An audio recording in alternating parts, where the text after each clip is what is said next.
du coup, quel est le premier, quel est le deuxième? Le premier, c'est celui-là. C'était le premier là. C'était ouais. Celui à 1%. Ok. Celui d'avant. Voilà. Celui-là, ouais, celui à 1%. Ok. Ouais, c'est Alors, je ça. t'écoute, du coup, sur ce trade. Et ben écoute, celui-là, bah, grosse tendance baissière sur l'unité daily. On a eu une compression H4, donc je suis rentré dessus. Par Attends, contre, non, ah ouais, j'ai ok, raté en mars, d'accord. en mars, ouais. Par Ouais. contre, comme j'ai marqué sur le forum, je suis un petit peu, j'ai un peu quand même merdé, je pense, parce que on a quand même une résistance qui était juste un peu avant. Et comme on était quand même sur une tendance fortement baissière, ça aurait pu rapidement se retourner, quoi. Alors, attends, parce qu'il faut que je comprenne bien. Parce que là, tu me parles d'une tendance baissière, et là, en fait, c'est un Sur long. l'unité de temps supérieure. Ok, Enfin, quand tu regardes sur du daily, des choses comme ça. ouais, le journalier est baissier, on est d'accord. On a lié baissier, Euh, donc si tu veux, c'est un peu une réintégration de la tendance baissière. on est d'accord. Il y a ce niveau qui correspond au 1,31 70. Et donc, au-dessus de ce niveau, on a plutôt un billet. Et le H4, ça tombe bien, fait un cycle haussier au-dessus de ce niveau. Donc là, on a cette petite bulle parfaite. Mais alors, toi, t'es rentré. T'es rentré où? Ah, je t'ai pas marqué sur le. Si, mais je Ah, regarde, en je fait, t'ai pas marqué. c'est une entrée H4. Maintenant, je suis rentré en H4, ouais. Ah, ok. Mais Je suis ça rentré en haut de ressemble à la une entrée. compression H4. Ok, bah c'est parfait. En fait, t'es rentré à la réintégration alors. Voilà, la réintégration, ouais. Ok. Ok, donc c'est du contre-tendance journalier du coup. C'est ça, voilà. Ok, on est d'accord. Alors le stop loss, ok. L'entrée, ok. Commentaire, je trouve ma prise de risque assez élevée. Alors c'est pas par rapport au H4, mais par rapport à. Par rapport au fait que ce soit de Après, je suis 5%, quoi. pas sûr que tu l'avais vraiment remarqué parce que là tu parles plus d'un stop de compression. Moi j'aurais plutôt dit réintégration journalière.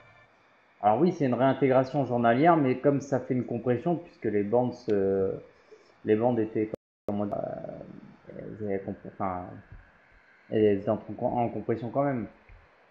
Ouais, ouais, sûr. Bon, après, par rapport aux autres trades où il y avait une belle explication, un bon petit truc, là ça manque de choses. Alors par exemple, j'aurais bien aimé que tu me dises, bah tiens, parce que comme là c'est du contre-tendance, il faut que tu me le justifies, que tu fasses tendance. Il faut que tu dises, bah voilà, c'est parce que par exemple la tendance journalière, ça fait un moment qu'elle durait, et surtout que eh ben, on a atteint les objectifs de la réintégration, parce que je rappelle, quand on avait réintégré, ça fait un petit moment déjà, on avait mis ce scénario-là. On disait voilà, l'idée c'est que ça aille jusqu'au plus bas. Et en fait, même si ça l'a pas touché, c'est dans cette zone-là. Donc apparemment, on est remonté ici, donc on est dans la zone de la fin de la tendance. Donc c'est vrai que j'aurais bien aimé que tu me parles un peu de tout ça, et notamment que tu me dises tiens, la tendance en USD4, ça fait un moment qu'elle dure, et donc je m'autorise à faire du contre-tendance parce que la durée de vie de la tendance baissière, pour moi, elle est compromise. Ça aurait été bien que tu me dises tout ça. Ouais, Et là, comme c'est un trade un peu vieux et que je l'ai fait tout à l'heure rapidement, là, j'ai pas remis le truc, mais je l'ai un peu pensé comme ça, de toute façon. bon, alors ça va. Et qu'est-ce que je voulais dire? Ah ouais, et donc ouais, effectivement, le risque beaucoup plus, pardon, beaucoup trop élevé. Quand vous faites du contre-tendance, n'oubliez pas, il faut que vous ayez une gestion pyramidale de votre capital. C'est-à-dire les stratégies les moins risquées, vous les mettez tout en haut, les stratégies les plus risquées, vous les mettez tout en bas. Et après, vous gérez cette pyramide comme bon vous semble. Soit par des réinvestissements, ça veut dire que les gains des étages supérieurs, c'est-à-dire les gains de votre suite tendance, viennent alimenter le risque du contre-tendance et du trading range. Ou alors vous faites une allocation du capital dès le début, c'est-à-dire vous avez un capital et dès le début vous dites ben voilà, 70% de mon capital c'est pour le suite tendance, 10% de mon capital c'est pour le contre-tendance et 10% c'est pour ça, c'est pour ça, c'est pour ça. Et donc ça vous ferait en fait 3-4 comptes différents et quand vous prenez un risque de 5%, dans ce cas-là il n'y a pas de souci, mais tu prends un risque de 5% sur un capital qui ne représente que 10% du capital total, ce qui fait qu'au final tu prends un risque de 0,5%. Vous avez ces deux possibilités lorsque vous faites du contre-tendance ou du trading range. Ok. Et alors le deuxième trade sur USD4 qui lui apparemment est quand même beaucoup plus monstrueux. Alors, il n'y a Comme on qu'une est reparti sur image. une balle short, du coup, j'ai pas hésité, là. Alors, du coup, ça t'as commencé comment ce trade là? Comment j'ai commencé? Alors attends, je me le remets. Quand on C'est la a eu sortie de la phase 1 en H4. voilà, la phase 1 en H4, donc je suis rentré à 5% avec le stop au-dessus.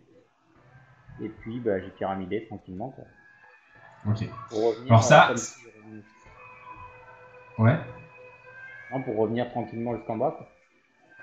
Ok. Alors ça, c'est l'exemple parfait de quand je vous dis que quand on fait tout bien, bah, des fois ça passe pas, et quand on fait pas forcément bien, bah, des fois ça passe. Bon là, pour moi, c'est pas un bon trade pour la simple et bonne raison que le journalier avait réintégré, du coup, il avait montré un signe de faiblesse, et il y avait un niveau de support résistance qui était hyper important, et qui est tout ça en fait, hein, c'est cette zone-là qui s'était mise en place. Alors pourquoi ce niveau est important? Bah regardez, on avait été le chercher ici, on avait été le chercher ici, on a à nouveau été le chercher ici, on a à nouveau été le chercher ici. Donc pour avoir un biais vendeur, il aurait plutôt valu attendre une belle grosse cassure et après le trader plutôt en M30 plutôt que le trader en H4. Par contre, on va prendre un trade H4 alors que le journalier avait réintégré, ce qui signifie que pour nous, le journalier, a priori, va avoir du mal à faire des décalages baissiers et que donc les tendances baissières en H4 pardon, doivent être moins intéressantes et donc plus risquées que les tendances haussières en H4. Et bien normalement, tu n'aurais pas dû prendre ce trade. Alors là, du coup, l'histoire, c'est l'exception, on va dire, qui confirme la règle. Enfin, l'une des exceptions qui confirme la règle, parce que ça arrive quand même relativement, pas souvent non plus, mais fréquemment, que malheureusement, après une réintégration, pour nous, c'est fini, on arrête de trader à l'achat ou à l'avance, et puis malheureusement, on prend pas le trade qui aurait fait un super coup. C'est comme ça, c'est le jeu, pardon. On a des règles, on les respecte. Quand on les respecte sur le long terme, ça paye, ça nous fait gagner de l'argent. Et malheureusement, des fois, en les respectant, ça va nous faire éviter de gagner de l'argent. Ce qui est dommage, mais il faut faire avec. Donc, c'est un très beau trade, ça c'est vrai.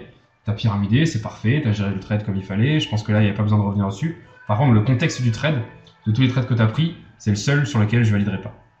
Parce qu'il y en avait réintégré. Et vous voyez, ouais. Est-ce que tu peux me répéter ce que tu viens de dire? Parce que là, je comprends pas. Parce que pour moi, on avait réintégré le journalier encore à la baisse, puisque quand tu regardes la date, à laquelle je l'ai pris, Ouais. on était donc. Attends, je crois que c'était le 28, un truc comme ça. Écoute, ça peut être une différence de vision graphique. C'est vrai que pour moi, c'est plus sous les 1,3150, le niveau de réintégration. Et du coup, il me semble que tu es rentré au-dessus d'un 31,50, que tu es rentré à un 31,90. Donc pour moi, un 31,90, c'est trop et trop risqué. Même si tu as fait un super gain, pour moi, c'est un trade qui sortirait de la méthodologie, ou en tout cas de l'histoire que quand on a un mouvement qui ralentit, on va éviter de rentrer dedans, ou en tout cas, on va le gérer de manière extrêmement agressive. Et là, quand on est à fortiori en plus en dehors d'une fenêtre de tir, pour moi, c'est le type de trade qu'il faut éviter. Comme on le voit, dans ce cas-là, c'est dommage, ça nous aurait prévu un super gain, mais ça, c'est le genre de choses qui va sauver la vie, parce que si tu prends ce trade-là, ça veut dire que tu aurais pu prendre d'autres trades qui n'auraient pas forcément fonctionné, qui auraient pu faire des pertes. Après, tu dis que, toi, tu avais vu qu'on avait à nouveau réintégré à la baisse, etc. C'est juste une question de point de vue. Mais c'est vrai que pour moi, le trade est bien, mais l'endroit où tu as pris le trade et le choix, pour moi, c'est pas bon. Donc toi, tu l'aurais pris plus bas. Donc. Ah non, pas pris du tout. Pour moi, réintégration, on a une fenêtre de tir. La fenêtre de tir, elle ne se revaliderait que quand on repartirait, quand on repasserait sous le dernier plus bas absolu. Le dernier plus bas absolu, en fait, c'est ce niveau-là. C'est-à-dire que tant qu'en fait, le journalier qui est ici, parce que pour une réintégration, il faut bien comprendre ce que c'est. Une réintégration, c'est quoi? C'est un retour potentiel à une accumulation, c'est-à-dire à une tendance neutre. Du coup, on va éviter de prendre les ventes parce que dans une tendance neutre, qu'est-ce qui se passe? En général, ça se passe moins bien. Donc, on va plutôt attendre que le niveau soit cassé pour continuer de vendre au lieu de continuer à vendre tout simplement. Donc, le niveau quand pour repasser dans la fenêtre de tir, et donc pour valider à nouveau les fenêtres de tir, il faut qu'on repasse sous les plus bas absolus. Et quand je dis plus bas absolu, ça ne veut pas dire journalier, ça veut dire le vrai plus bas, le dernier vrai prix plus bas qui a été fait avant la réintégration. En l'occurrence, étant donné que c'est une réintégration journalière, on parle ici du plus bas journalier. D'accord, ok. Donc en gros, j'aurais pu rentrer, mais soit avec un risque plus faible, ou pas du tout même. Voilà, alors après, tu aurais pu aussi, ouais, mais regarde, j'ai fait 17% sur je sais plus qui, GPSD, il me semble, ou un truc comme ça. Donc je m'en fous, je peux y aller, je suis pas à une perte près. Dans ce cas-là, tu trades avec le money management, c'est-à-dire que tu vas profiter d'une position dominante, un peu comme une société qui a un monopole commercial et qui du coup va profiter de ce monopole, donc de cette position dominante, pour faire en fait, entre guillemets, des petites tentatives, des choses qu'elle peut se permettre et qu'une autre petite société ne pourrait pas se permettre. Là, c'est la même chose. Tu as fait un super score précédemment. Si tu me le vends comme ça en me disant, écoute, ok, mais en même temps, comme j'ai gagné beaucoup avant, ben, j'en avais rien à foutre. Et c'est vrai que ben, on n'est pas à une perte près.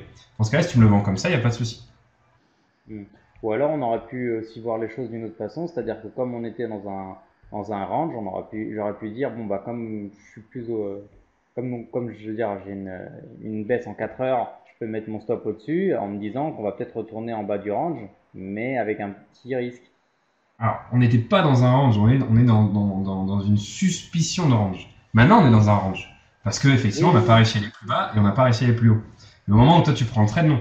Non, la seule manière de trader ce type de mouvement, ce serait un peu comme le trade de Julien. Donc on met le niveau, et sous ce niveau, on est vendeur. Ça veut dire que sous ce niveau journalier, notre scénario, c'est que ça se casse la gueule. Ça se casse la gueule jusqu'au dernier plus bas. C'est-à-dire qu'en fait, en M30, cette baisse-là, eh ben, elle est scénarisée, donc on va la trader. Donc comment? Ben là, tu as la sortie de la compression, et là, tu as la sortie de la compression qui se transforme en fait en correction. Donc, c'est tout, en fait. Donc, ça pourrait être tradé, mais que de cette manière-là, et pas par rapport aux 4 heures, parce que ben, le 4 heures, et comme on n'a plus de fenêtre de tir en journalier, il est trop risqué pour prendre le trade en achetant lui-même. Ok, ouais, Ok. c'est bon, j'ai compris. Ouais, ouais. Ça marche. Mais sinon, tu peux être vraiment content de tes trades là, parce que et tout cela depuis le début, super semaine. Ça fait vraiment En même plaisir temps à voir. aussi, le seul truc, c'est que je suis rentré sur des trucs communs, c'est-à-dire par exemple USD CAD avec un USD qui était commun pour deux trades, donc c'est pas non plus ce qui est forcément trop recommandé, je crois. Alors, si on part comme ça, étant donné que toutes les paires sont liées, on va pas aller bien loin. En fait, il faut éviter les grosses corrélations. Donc, par exemple, si tu trades l'euro-yen et le GBP-yen, il y a une grosse corrélation. Tu trades le GBP-USD et le GBP-yen, il y a une grosse corrélation. Maintenant que tu trades l'USD-CAD et puis je crois que c'est la seule avec le dollar que tu as tradé, en GBP-USD, bon, ok, il y a le dollar en commun, mais il y a surtout le dollar canadien qui va un peu modifier tout ça. D'ailleurs, ça se voit puisque le USD-CAD était dans une tendance baissière qui ensuite est transformée en range, alors que le GBP-USD était dans un range et on est toujours dans un range. Donc, Hmm. après, ça dépend ton exposition en devise. Il y a l'exposition en devise et l'exposition par rapport aux toutes les paires. Si effectivement tu n'as été que acheteur ou que vendeur de dollars américains, et je crois que c'était le cas, parce que tu as acheté GBP-USD, tu as vendu USD-CAD, ouais, donc tu étais vendeur en fait de dollars américains. Donc effectivement, tu as profité plutôt de la baisse du dollar américain, et puis bah, tu as misé sur d'autres devises, donc le GBP et le canadien. Donc effectivement, tu as tradé un peu la même configuration. Dans tous les cas, C'est ce que je, de quoi? non, c'est ce que je disais sur ce coup-là, j'ai quand même tradé avec le même dénominateur, quoi. Alors, oui, mais comme il y a le canadien et le GBP, eh ben, c'est pas mal parce que GBP4 c'est quand même une paire qui peut bouger. C'est pas comme si c'est pas comme si tu avais tradé des paires à forte corrélation. Si tu mets un graphique, bah, regarde, on va le mettre graphique de l'USD-CAD avec, donc je vais effacer tout ça, avec le graphique comment ça s'appelle déjà? GBP-USD. Alors, clic droit. Ah, d'ailleurs, bah tiens, on va tester un nouveau truc, une nouvelle fonctionnalité de la plateforme. Il y a un indicateur de corrélation maintenant. Alors, ils l'ont appelé comment? Corrélation, je suppose. Ils l'ont pas appelé comme ça. Force relative, comparaison. Euh, Spread, comparaison. Bon, je sais pas encore comment l'appeler, c'est pas grave. On va juste faire clic droit, comparer à valeur. Et non, mais je parle de ProRetail en fait, Senti qui ont mis sur leur plateforme un indicateur de corrélation.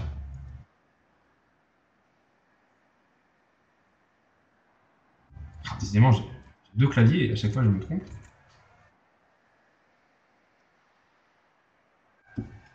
Voilà. Donc là on a, merde, on a les mouvements. Ah, je peux pas les avoir à la même échelle. Alors on voit que ça n'a pas grand chose à voir. Donc là, bon, ça baisse, ça monte, c'est normal, c'est opposé. Là, ça monte, lui, il continue de monter. Il commence à baisser qu'à partir d'ici. Lui, il commence à baisser, lui, il descend toujours, etc. etc. Donc, il y a une très faible corrélation, finalement, entre les deux. Donc, même si tu as 2 fois du dollar américain, c'est pas comme si, encore une fois, tu tradais GBP USD et GBP yen d'un côté, USD, ou euro USD, euro yen de l'autre. Donc, étant donné que le Canadien et le GBP, ça va, il n'y a pas trop de soucis. D'accord. Volume comparé. Supprimer. Ok, ça marche. Merci, Chris. Merci à toi. Ok. Alors, Guillaume,